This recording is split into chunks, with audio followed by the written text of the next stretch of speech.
Hello, welcome, and happy Wednesday. You are on the Heart of Success show with Larissa Vakulina. I'm your host. I come live every Wednesday at 2 p.m. South Australian time zone. And here I share tips, tools, methods, techniques, inspiration, and motivation, how you can create success in all areas of your life. You know, today it's so exciting. I have a special guest with me, Louise Mccartney. She is just absolute amazing leader. She is evolved leader. She is entrepreneur, and she is a wonderful, wonderful expert in the area of the health and wellness.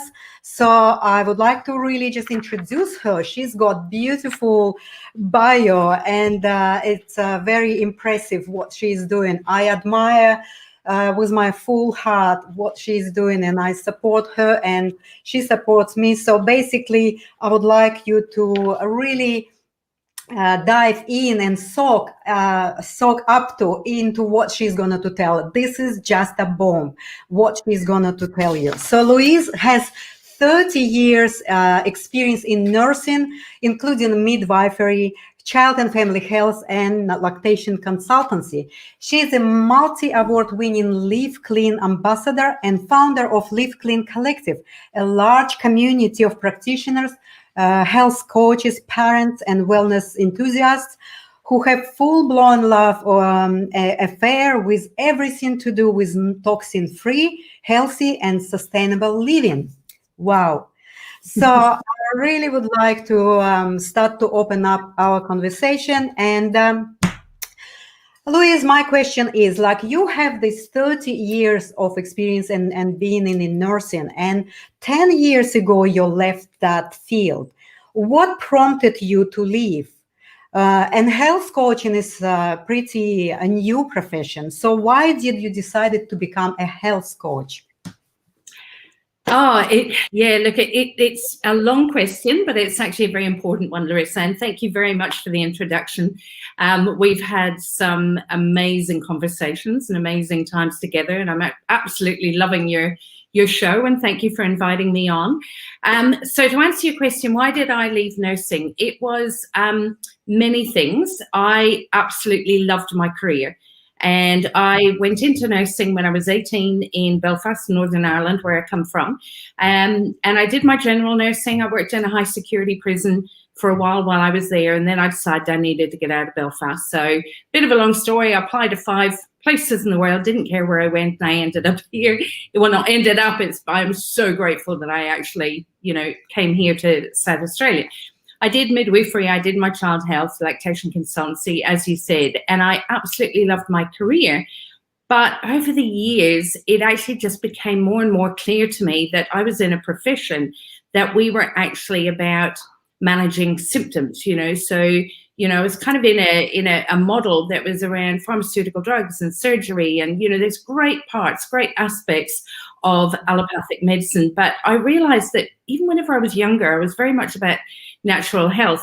And I think, there were a few catalysts for me. So going back to between 2006 and 2007, I lost 3 friends to cancer. And it really threw me. I was a single parent, and I was actually quite fearful because I was kind of thinking, what if something happens to me? Who's going to look after my children? And also within my local community, I was actually a child and youth health nurse at the time. So within our workplace, there were 5 nurses. We were close to full-time. We were all very highly qualified nurses, midwives. We'd done our bachelor. We were experts. And we all had children with health issues. And so I had a child with asthma, another one with hay fever. One of my colleagues had a child with anaphylaxis. And so everybody that actually was involved in the care of that child had to be trained in an EpiPen. Incidentally, I'd spoken to teachers that were trained over 20 years ago. They weren't trained in EpiPens. So this was a new phenomenon, having allergies and anaphylaxis, life-threatening allergies in children was a relatively new thing. I had another colleague at work, and her daughter was diagnosed with ADHD and put onto Ritalin. And I researched the effects of Ritalin, and it was things like schizophrenia, depression, and suicide. And then I researched further, and I actually found a lot of studies linking what we're feeding our children to the behavior of our children. Another of my nursing colleagues had a child that was 4, and he was having seizures. And when we sat down and actually looked what this little chap was eating, he was having a lot of MSG in his diet. He was eating a lot of processed foods. And I then took it another step, and I saw the correlation between diet and seizures and whatnot. So at that time, I went to hear a guy called Philip Day speak. It all kind of happened in a period of about 12 months.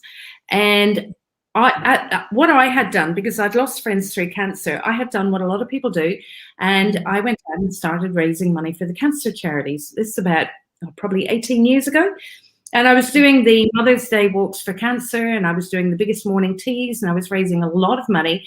And my belief was, I'm helping to find a cure, because somebody outside of us is going to find the cure for this disease. And so then I went to hear a guy called Philip Day speak, and Philip Day is an author and a researcher from the UK. And he brings the truth to the public that has been withheld from us. And he shared so much in that 2-hour session. But one thing he did say was, we are not winning the war on cancer. Now, the newsletters that I was getting back from the charities were saying, you know, we're winning the war, we're finding the cure, whatever. He said it's not the case. He said back at the turn of the century, 1 in 1,000 people were diagnosed with cancer. 1950s, 1 in 50, today 1 in 2. 1 in 2 men, 1 in 3 women, by the time they're 80, will be diagnosed with cancer. And these statistics are actually up on the Australian Cancer website, cancer.org. So that, you know, again, but another defining moment, he actually said, if we don't change what we're doing, our children potentially may have cancer at least once in their lifetime.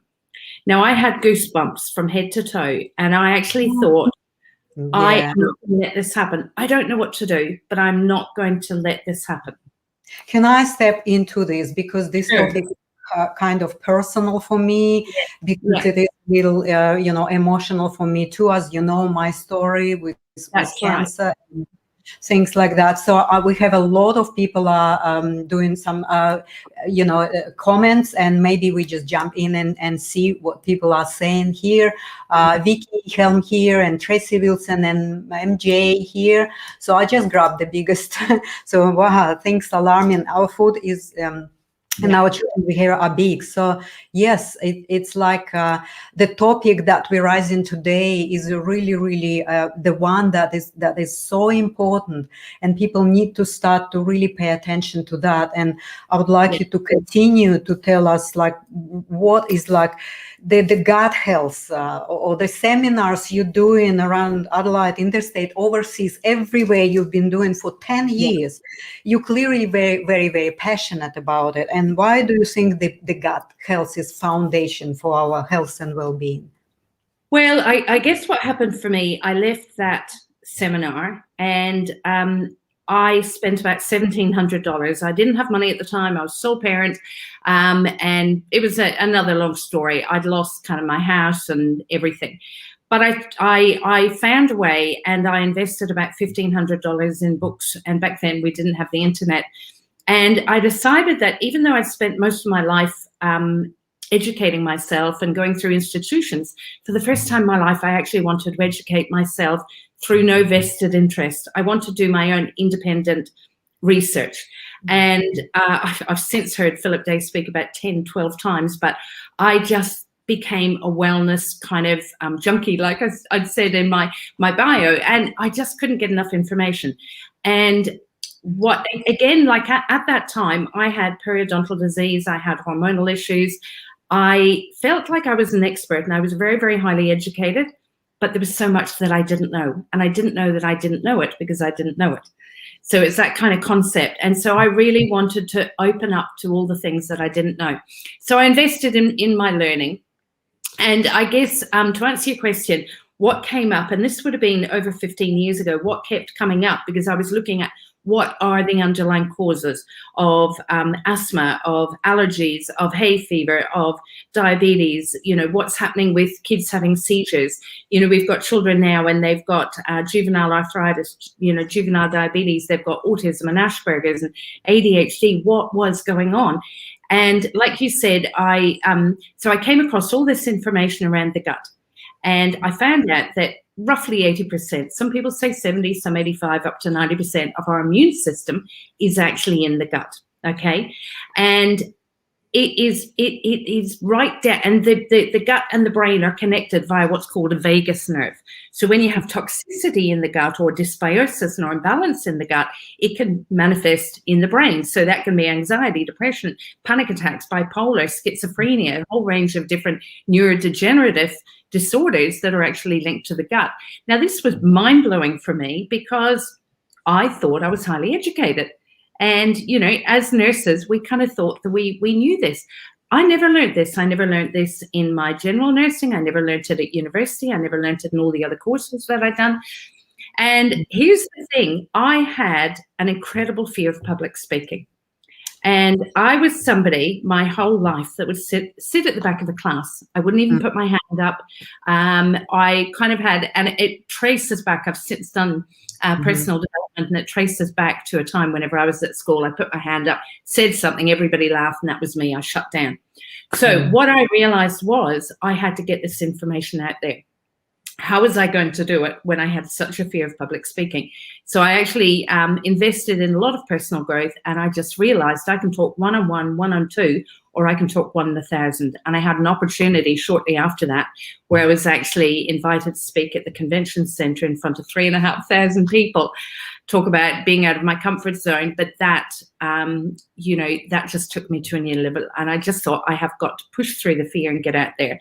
And so since then, back then, actually, whenever I'd be talking about the connection between the gut and the brain and the hormones and the skin and everything, people would kind of glaze over, and it was like, what is she on about?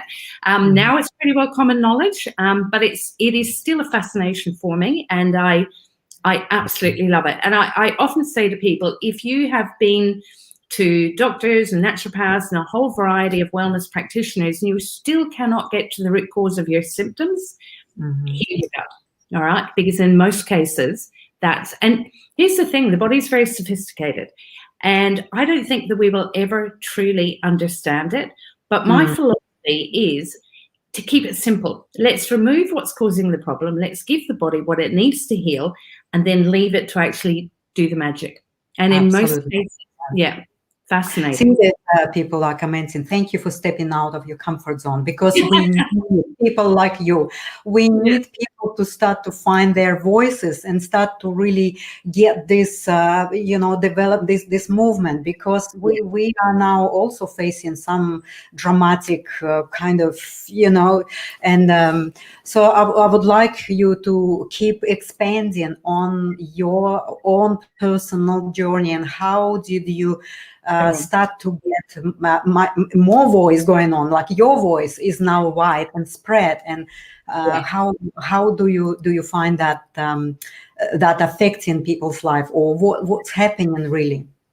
Yeah, well, as you know, and most of our community know, I love statistics, and I guess what my approach is that I want to inspire people to get back into the driver's seat of their health. All right. And I think how we do that is with education and information. And a lot of the information that I have sourced over the years is not widely available. Okay. And even now, I think even, with Google and a lot of platforms, it's even more kind of suppressed. So I've just got here. I thought I can't do this and not share some statistics. So I suppose, like I said to you, I'd come from an expert model. And when you mentioned about health coaching, why did I decide to be a health coach? I didn't want to be an expert anymore. I feel like we have so many experts and we need them. But what we don't have is people that have the time to be able to teach people the absolute basics. how to eat real food, how to remove the avoidable toxins, how to inspire people to exercise every day, to get vitamin D, to drink pure, clean water, to actually be their accountability buddy. Those simple, basic principles that no one has got time for. So that's one of the reasons why I wanted to be a health coach, and I'll share a little bit more about that as well. But this is actually an Australian government quote. So while traditional medical professionals play specific roles in contributing to an individual's overall health, the research shows the current healthcare model fails to bring about lasting, healthy lifestyle changes. That's a big problem, all right? So some statistics. In 2014 to 15, about 1 in 4, 27.4% of children aged between 5 and 17 years were overweight or obese. The incidence of childhood asthma in Australia is amongst the highest in the world. Between 16 and 25% of children reporting asthma. The Australian Institute of Health and Welfare from 2003 to 12, there were about 4,000 new cases of type 2 diabetes between 10 and 24-year-olds. And another one is ADHD is the most common psychiatric order in youth, with 9.5% of school-aged children affected in Australia. And most of those children are medicated with medications that can lead to schizophrenia, depression, and suicide. So these statistics are alarming. And what I found, Larissa, whenever I started doing these talks, and I'm talking like probably 10 years ago, and I started off one-on-one, one-on-two. I remember my first talk, I was sweating. My heart was like this here, and I just kept pushing myself, 1-on-3, 1-on-5, 1-on-10. And then I just thought, I will talk to anyone that will stop long enough to hear me speak. And so what I've found in the last 10 years is that our parents' generation, what I've found are the healthiest, all right? My generation, I have lost so many friends to cancer. I have friends that have got autoimmune diseases, they've got depression, they've got severe hormonal issues. The 20 to 30-year-olds, there's so much depression, very high rates of suicide. We've got infertility. 1 in 4 couples in the developing world now are affected by infertility. 1 in 4. That's in one generation, right? The research is showing that if we don't change what we're doing, potentially there will be no more children born in 2 generations from now. Now, that's just mind-blowing to me. It's just absolutely mind-blowing statistics. And I think, like I said, with our children, we've got anaphylaxis. We've got life-threatening allergy from food. We've got diabetes, autism, Asperger, all of these different things in our children. And so the other, I guess, epiphany for me, and this was probably 20 years ago, I was working in a maternity unit, and I was very, very passionate. I'd actually spent a bit of time working labour ward, antenatal, postnatal, and I was actually working I was a home visiting midwife as a lactation consultant. Now, that unit was closed down. And what we were told, there was lots of reasons, but what we were told was that we weren't making money. Now, that unit was the very first mother and baby friendly unit in South Australia, actually in Australia. And what that means is that we had a very high rate of normal births as opposed to cesarean births. And we had a very high rate of babies being discharged breastfeeding. But we didn't make money, right? And that really hit me because I had worked in that unit for about 10 years. I had my children in that unit, in the birthing unit. Most of my friends were the midwives in that unit. And we all walked away, and we had no jobs. We were told that they would actually second us to other maternity units, but I didn't want to travel an hour and a half up north or down south or whatever. But that really hit me. I mean, we went out on the streets, we had our banners, and we were begging to keep the unit open because the statistics for child and maternal health coming out of that unit were the best in the state. And that's when I started to question, are we living in a kind of model that is more about the money than actually about health? That planted that's what seems like everything. The priority is profits and wealth and money, and whatever we're creating is kind of connected to this intention, whereas the intention needs to be more for the wellness and being and thing, and money will come with that intention. But because of all of this confusion and all of the business models and things like that. So yes, it's just fascinating and it's so alarming. But I know how you, as a leader, you've been working with all this younger generation people, women, how they clearing everything from their houses and in their lives, and how they cascading that knowledge through. So you creating such a great, huge ripple effect only just by doing what you're doing and having your voice and training other people. So that's what I would like to get now into this wellness community, the Live Clean Collective, and what it means to live clean. Well, so to live clean is to actually remove all toxins from your environment. And what happened was, when I decided to leave my career, and I left it because even though I loved nursing, I didn't feel like I was aligned to the model. And if I'm not aligned, I actually can't work within the model. And to be honest, it broke my heart because I had worked so hard, but I just knew that I couldn't do it. Anyway, I left, and I left on the Friday. On the Monday, I went down to the beach. I live near to the beach, and that's where I meditate. And it kind of hit me that I had just resigned from a 30-year career. And there was no one on the beach because everyone was at work except for me. And I'm thinking, what am I going to do? Like, I really trusted in the universe, and I really trusted that everything was going to work out. But I just had that little mini panic. And I closed my eyes and I thought, okay, what is the problem and what is the solution? So, and because I wanted to simplify wellness, and I wanted to make wellness affordable.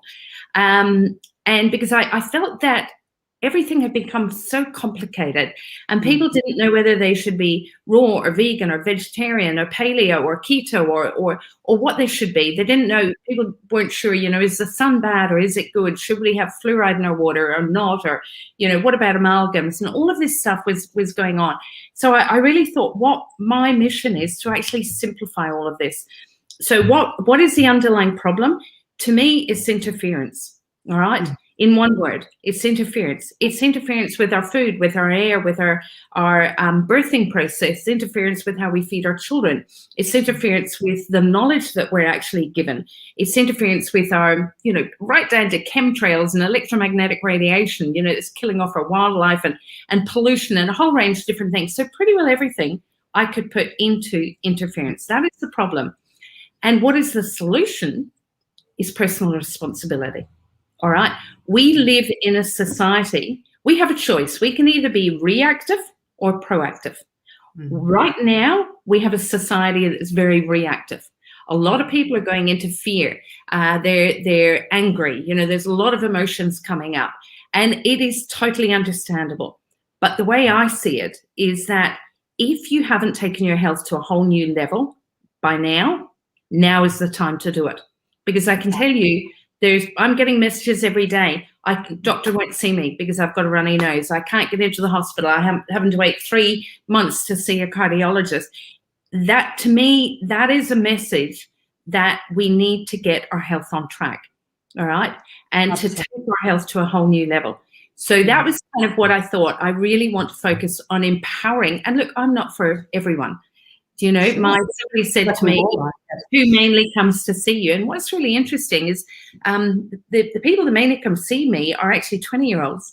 And my passion, like, I love working with young people. I love working with young families. But usually the people that come to see me, they've kind of been down the medical path. They've been down the naturopathic path and kind of, money is a bit of an issue. And they've suddenly realized, I need to do the work. I can't hire someone to do my push-ups. I have to do the work. I can't pay somebody outside of me to do it. And those are the people that often then start to seek out a health coach. They're ready. All right. Yes, sure. Wow. That's really is like, yes, what you've been telling like with statistics and things and what's going on. And right now is that golden opportunity for all of us individually and collectively start to take responsibility for everything we do, and especially for our health. That's really, for me, is a very close topic to my heart as well, because as you know, I myself went through the journey of healing myself through the holistic approach, and I am really, it's a dear subject for me to be also inspiring people and helping them in that sense. But I'm also interested in that you've been created an amazing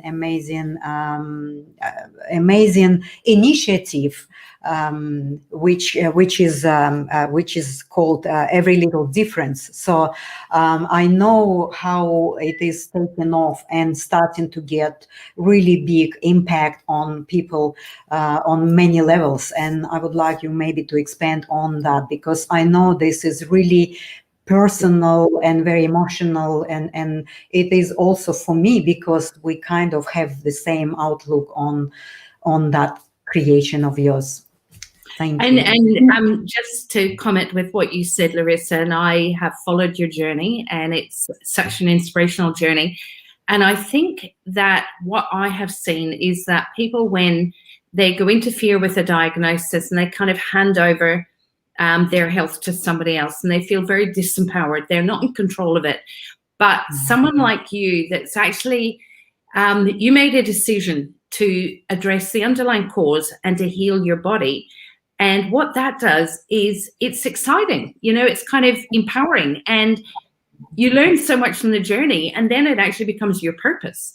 But to get back to Every Little Difference, so how that actually came about, and actually, sorry, because I kind of go off on a tangent. You asked me about Live Clean Collective. Live Clean Collective, how that came about was, I had a dream, even in my early 20s, of creating a wellness community. And in my head, it was always going to be bricks and mortar. And that day down on the beach, I actually thought, no, because we were at the beginning of the kind of online world, the virtual world, and I actually realized that it didn't have to be bricks and mortar. I could create a Live Clean community that was an online community. So what I decided to do was actually attract wellness practitioners that were on the same kind of page as me, that were, because going back again, what I found was, in my research, there were 4 things that were the underlying cause of pretty well every disease that we are suffering from today. All right. Nutritional deficiencies, environmental toxins, lifestyle issues, and stress. All right. So those were the 4 things that we really wanted to be able to addressing the cause. So over the last 15 years, I've attracted, there's probably about 30 health coaches in our community now, and we've all got different areas of speciality. Got naturopaths, bone therapists, kinesiologists, live blood analysts. We've got so many practitioners, and we've just got an online platform. So that's our Live Clean Collective community. Now, what happened last year during COVID, I was meant to go back to Ireland. So I'm from Ireland, as you know, and I was meant to go back for a wedding. And because of COVID, I couldn't go back. And on the day that I would have been flying out to Ireland, I actually got a phone call that my stepfather had passed away. Now, my stepfather was the most beautiful man. I was very, very blessed to have an amazing father and an amazing stepfather. And incidentally, and I hadn't even joined the dots of this over the years, my stepfather, I met him when I was 15, and he was a businessman. He was always beautifully dressed. He looked like Richard Gere, and he was kind of dressed in country road, and he was just the most Christian person I've ever met in my life. Anyway, he would only eat organic produce. He didn't have any environmental toxins in our home. He insisted not. I'm talking 40 years ago. All right, back in Ireland, that was unheard of. He did transcendental meditation twice a day. He had played many sports. Anyway, as a 15-year-old, whenever him and my mum got married, we used to mock him and make fun of him. And it was really, really interesting. And, he tried to get me into meditation, but, I went on, became quite a party girl, and that was the last thing I was kind of interested in. So he was my inspiration. And so for any parents out there, and I will actually do a live on this, because this has been really in the forefront, since I've lost him. Even though I mocked him and made fun of him back there, and it was probably 20 years later that when I had children, that almost overnight, I practiced everything that he taught me. Because it it was modeling for you, and you got it into your energy consciousness, yeah, like on unconscious level almost. You already had that model, right? Although back then, when you've been 15, it was kind of, well, whatever, you know. Yeah. And so sadly, I never actually had the opportunity to tell him that how he modeled life to me back then has been an inspiration for thousands of people since I've been doing these talks. So talk about a legacy. It's pretty huge legacy. Anyway, then 3 weeks after I got the phone call that he had passed away, I got a text actually to say that my brother had died in France. Now that was 3 weeks apart. Bit of a long story, but I kind of fell in a bit of a hole. And I think like a lot of people did, you know, at that time. So what I decided to do was actually go back and finish off a personal growth course that I had started 20 years ago called the Landmark Forum. I had done the forum, I had done the advanced forum, and the third part of it, which is part of the curriculum, is actually called Self-Expression and Leadership Program. And what the SELP is about creating a project. And my way of coping with anything has always been to throw myself into something that I can do better or make things better or just find a better way. And so with their CLP, projects that have come out of that have been things like Are You OK Day, which is a global project, KeySAP, Keep South Australia Beautiful. So I created a project called Every Little Difference, because after 41 years of actually being in health, what it dawned on me was that most people know how to be well, but they just are overwhelmed. So I wanted to create a project to teach people just to take one little step at a time. Just drink more water, just go around the block at night, just add more plants into your diet, just remove a little bit of radiation from your life, because every little difference makes a difference. And as you know, at that stage, I approached you and I shared with you what my vision was. And because we had a joint friend in Liz that had passed away 4 years ago, that had also really affected me. Liz had actually done stand-up paddleboard classes at Ascara. And when I wanted a venue to be able to launch this project, it just had to be Ascara. It had to be Ascara for many, many reasons, because I knew that you had healed yourself from cancer. I knew that it was on an amazing vibration, the same level of vibration as Uluru. I just knew that the legacy for Liz and my family, and for a legacy for anyone that has lost friend, had to be at Ascara. And that's where little difference come up. I am very grateful that you approached me, because I mean the thread and connection with us is Liz, that we dear friend that we loved so much, and just losing her it was like, I mean, and now like it seems like that, like every time we are here with all these people that are with us and we sharing and leading, it's like the Liz is kind of speaking through us. And I really thank you for that, to include me into your project, and that works so well. Now it's been very healing for all of us, Larissa, because you know, sometimes we don't know what to do. It's like, how can I feel better? And so just doing it. And as you well know, we actually did a Mother's Day one, and Liz's mother and sisters came over from Sydney to be there as well, which was fantastic. Yeah. That was really, yes. So I think we still have to go into some other, you mentioned here on your bio, when I asked you to submit your your interest to be a special guest with me, you mentioned about the blue zones. I don't know what is that, and maybe you elaborate a little bit more about that. So it's like that, living longer and better, the blue zone, for the listeners that haven't heard about blue zone. So can you maybe explain what is that?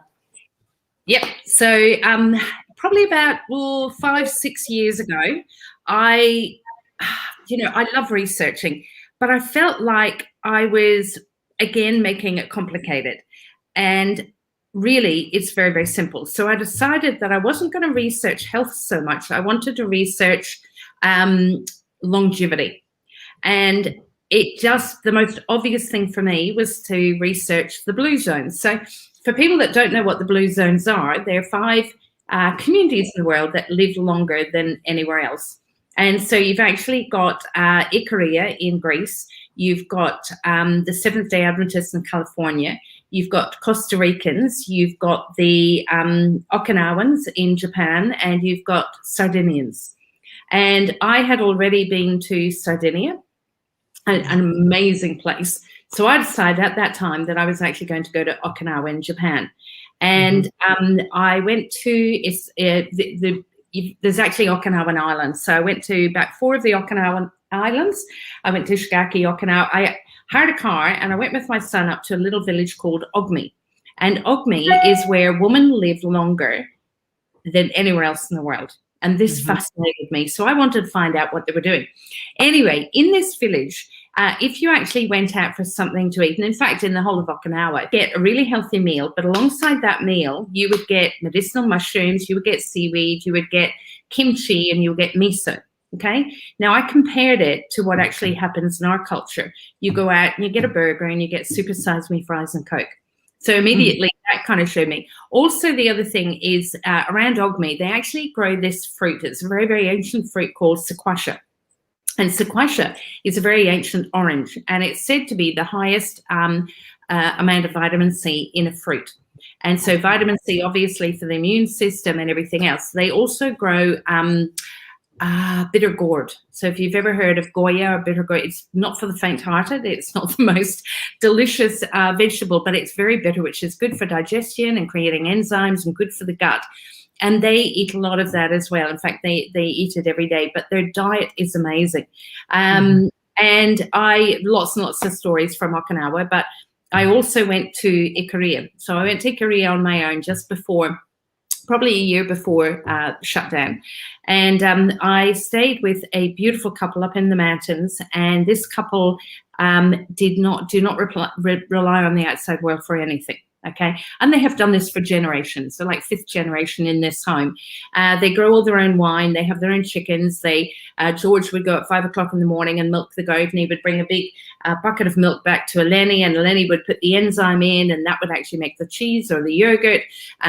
They grew every vegetable that you can imagine, every herb and every fruit that you can imagine. I actually went to them to do a cooking class, and as it turned out, I was the only one that turned up. So I had them one-on-one for the whole day, and it just absolutely blew me away. And I stayed there for 5 days. I found out they had accommodation, and I said, because I had planned going to stay with a lady called Thea. When you Google the blue zone, Thea comes up, but I wasn't going to leave the mountains with this couple. And the beauty of it was that in the evening, Eleni wouldn't necessarily have planned what she was going to do for dinner, but in the evening, about 4 o'clock, we would go into the forest, and they owned the forest, and she'd have a basket, and we would actually go and spend an hour or 2 in the forest, and we'd be foraging for wild edibles. And depending on what she would come back with, then she would turn it into a meal. And it is honestly the best food I've ever had in my life. And in Ikaria, they don't have GMOs, they don't have pesticides. The honey is the purest, most medicinal honey. They would go to the beach. There were 4 different types of salt, depending on what beach they would go to. Their water was actually rainwater. It was just the most incredible experience. I was all set to go back to Sardinia while I was back in Ireland, which never actually happened. And still on my list is actually to go to Costa Rica and the Seventh-day Adventists. But the thing with the blue zones, the people in the blue zones, is that they've got all of these amazing philosophies around how they eat. So they only eat till they're 80% full. So at the beginning of every meal, they actually have gratitude, and we, on my page, we had a bit of a conversation around this recently. But they say like a form of grace. So they have gratitude for where their food comes from. They realize that digestion actually starts with gratitude. It's actually thinking about where their food comes. That actually gets, saliva and enzymes and everything. Eating slowly. They eat together as a family. And here's the thing, they only eat until they're 80% full. Now, when I was a child, and this is no disrespect to my family at all, but we had to finish what was on the plate, whether we liked the food or not. And we were reminded of all the starving children in Ethiopia. So we had to finish it. Now, our generation, there was a lot of eating disorders and even bottle feeding was kind of rife. So babies were kind of filled. They had to have the 150 mils as opposed to a breastfed baby that would only have, what they wanted. But anyway, so yeah, that was the other thing is that in these blue zones is they do what's called down tools. They acknowledge when they need to rest. Family comes first. They revere their elderly. And their children from the age of 5 are taught a sense of purpose. Now, in our society, we have this entitled generation of children that are given everything, and we put our elderly into a nursing home. So, it's a very, very different culture. It really is. And they eat a high plant-based diet. In every culture in the blue zones is completely different, but these are common. And they eat a high plant-based diet, a very small amount, if any, of animal protein, and often, fresh goat or whatever. But it's just the most phenomenal learning. And these communities live to be well over 100 years of age. They often don't lose their tooth. Their eyesight is really good. They don't end up kind of in hospital with Western diseases, like cancer and heart disease and diabetes and high blood pressure. And what it did was it absolutely reaffirmed everything that I had researched, but in real life, that they don't eat out of a supermarket. They eat fresh, real, whole, live, seasonal food. They don't have exposure to environmental toxins. They're out, and look, again, there's nothing wrong with kind of, going to the gym for half an hour, but what these people do, they climb the mountain, they chop the wood, they fetch the water, they feed, their day-to-day activity is, it's not in a gym. And they drink.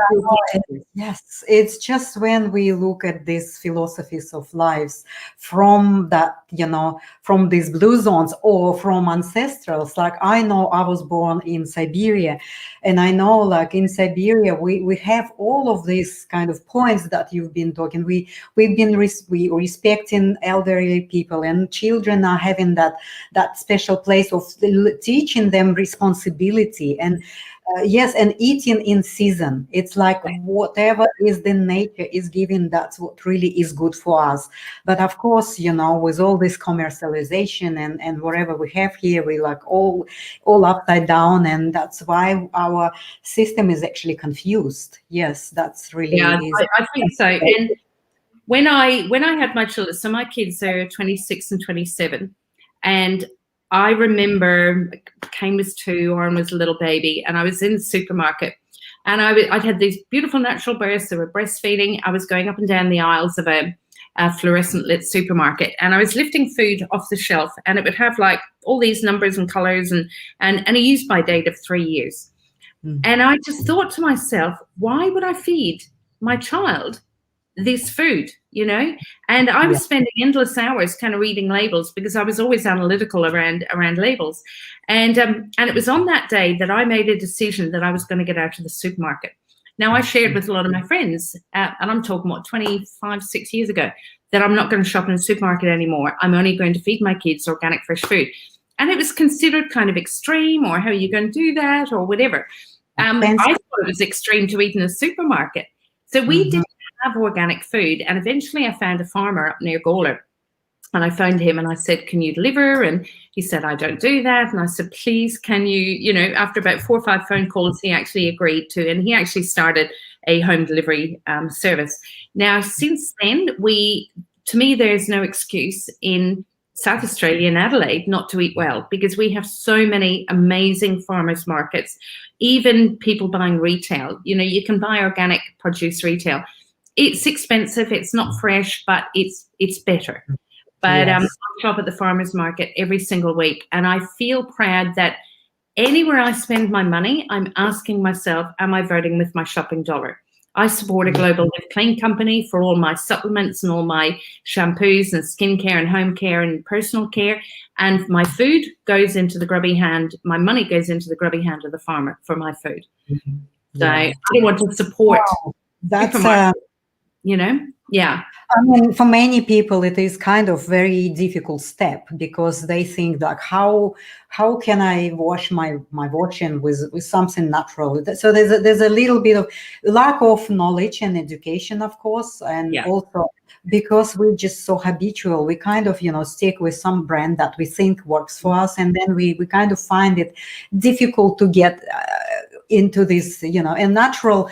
Always people think that natural and organic is more expensive. Maybe it is, but the value, the benefit that people get from it is, of course, and it's actually not, I thought that too, because I thought as a single parent, how can I do that? But shopping at the farmer's market, I save so much money. And the extra, then I can actually put into quality supplements. But, where you said it was hard, and it can be hard to make those changes. But do you know what's hard?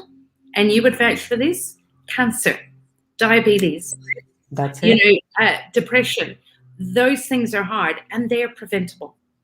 And sometimes making that step and just saying, you know what, I am going to change how I shop. I'm going to change, because if you fill your fridge full of good food at the beginning of the week, that's what you're going to eat. That's and it. the other thing is, there's no, just to feel good, to feel energized and vibrant, and not have symptoms and aches and pains, and there's money can't buy that.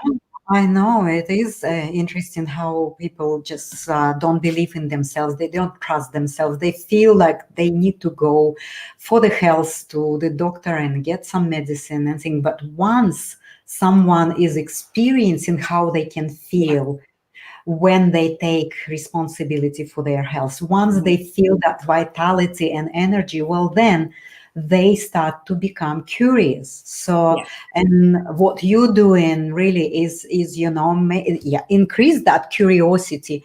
I would like to get into this. There's a lot of people talking and chatting, and Tatiana, thank you for coming, and Vicky, there's a lot of comments, which I encourage you to go back and maybe answer, because there's a few questions as well there. So I think I, at the end, would like to really ask you, give us like a 3 points or 3 really simple ways of what do you recommend really for people through what we've been discussing and what's going on in the world right now, based on the statistics that you gave us. What 3 things you can tell people to pay attention to? So I think the very first thing that I would say, it's hard to bring it into 3, but the first thing I would say is educate yourself. Really, really important to educate yourself so that you are making informed choices. I hear a lot of people saying, the doctor told me to take this or do this or whatever, and then naturopath or whatever. Again, it's down to personal responsibility. If you are faced with any kind of health challenge, do your own research and then ask yourself, does this feel right for me? All right. And because the thing is, ultimately, as parents, and I'm sure many here are parents, our job is to advocate for our children, is to educate our children, is to shelter, to nourish our children, and one day is to give them wings and let them fly. And our job is to model to them how they are going to live their adult lives. All right. So education is so important. Absolutely, food. So, look at what you were eating. If you were eating out of a supermarket, my belief is you cannot be well if you are eating out of a supermarket. It's impossible. Even if that's where you are getting all your produce, the chances are it's going to be better, obviously eating plant-based out of a supermarket than not eating plants at all. But a lot of the produce can be 3, 6, 12 months old. All right. And all of these chemicals and whatever you have there. Yeah. So. And people often say to me, do I really have to be organic? Yes, more than ever now. Yes, you do. Because something like celery is sprayed with 56 different pesticides. Something like an apple is sprayed with 55 different pesticides. If you want to find out what's heavily sprayed and what's not, then actually have a look on the EWG website, ewg.org, and you've got the Clean 15 and the Dirty Dozen. All right. So I'm not anal if I can't get an avocado. Avocados are not heavily sprayed. If I can't get an avocado that's organic, I don't stress over it. But I will not buy things like broccoli and lettuce and apples and celery and things like that unless they're organic. Everything I buy is organic anyway, because I get it at the market. So food, really look at food. Our philosophy, we don't, it's a very individualized philosophy. We don't look at paleo and keto and vegan. We look at blood types. We look at your culture. We look at your age. We look at your level of exercise. We look at the seasons and things like that. There is no one way to eat. One person's poison can be another person's food. So, but what our philosophy is that we're high plant-based. We eat a rainbow diet. Now, I aim to eat 15 vegetables a day, and 80% of every plate of mine is plant-based. Breakfast is no different to lunch or dinner. All right, so food. Alongside of that, acknowledging that the underlying causes of most diseases is nutritional deficiencies, toxins, lifestyle, and stress, really is bringing those in. So eliminating avoidable toxins, that's easy. And the company that I'm an ambassador for, make it easy. It's a one-stop shop. They're here in Adelaide. You get your products delivered to your door. It's got a beautiful model, give 10, get 10, a bit like Uber, where it's just people sharing with people, sharing with people. So it's an awesome model. Managing your stress, and then just daily disciplines. You know, I would like to keep talking, but I would like to share Louise's contact number and her website. So it's up here. So Louise, if you keep kind of winding up wherever you want to really get the message across, we have another 5 to 7 minutes, and your contacts here. So anyone would like to get into Louise and maybe chat to her about your problems or health or whatever challenges you have, or maybe start to take a little steps, because every little difference is a difference. So she is an ambassador for that. And so, that's the thing. I don't want people to get overwhelmed, even if it means that all you do this week is drink an extra glass of water. That's fine, you know, and then next week, you know, you might actually add one other daily discipline or lifestyle kind of principle in. So where to from here? Look, you can email me. I offer a 15-minute phone call. And that's really to see, like I take a natural health holistic approach. So that 15-minute phone call is to see if we're suited. All right. So see if you're kind of aligned with me and if I'm aligned with you, because I don't want to waste your time either. You know, I'm very much about, my belief is that the body can heal anything. It really is. We've got Facebook page, a private Facebook page called Live Clean Collective. I run a number of events. So I was doing a lot of gut health seminars. I've stopped them in place of actually doing the retreats for now. I've got a retreat coming up at my Ponga Beach. That's actually going to be on the 14th of August. I've got another retreat back at Ascara, and that's going to be on the 25th of September, I think, but I can confirm that. There's a question there for you, if you can have a look and yes, definitely supplements, and I haven't. That kind of comes under the food. So the big issue is nutritional deficiencies. So that is a great question. Now, my belief 15 years ago was because I eat so well, I don't need supplements. But here's the thing: I still had hormonal issues. I was still tired. I had periodontal disease. I started adding in supplements to what I was doing, and that took my health to a whole new level. So my absolute non-negotiable basics are a colloidal mineral supplement, a good quality multivitamin, and a probiotic. And over and above that, I have a concentrated green superfood, a bit like the Blue Zones, powder with lots of sea grasses and seaweeds and things in it and berries. And then over and above that, if I have anything that I want to target, like say if I've been on the computer a lot, I might take something for my eyes, bilberry or whatever. If it's around Christmas, I don't drink a lot, but if I'm having a few extra wines, I might take a liver health with dandelion in it. If I, you know, at periods of my life where I wanted to balance my hormones, I might have added something in there. But I try to keep it really, really affordable. And the products I use are blends. So they're very concentrated. And you don't need a lot to be able to get great results. Right. All right. What I do, oh, sorry, just one last thing. So I offer just a consult. It's an hour and a half. I keep the price really down. And the intention is that I give you as much information that you don't actually have to keep coming back. All right. Right. So I'll leave it with that. Larissa, thank you so much for inviting me.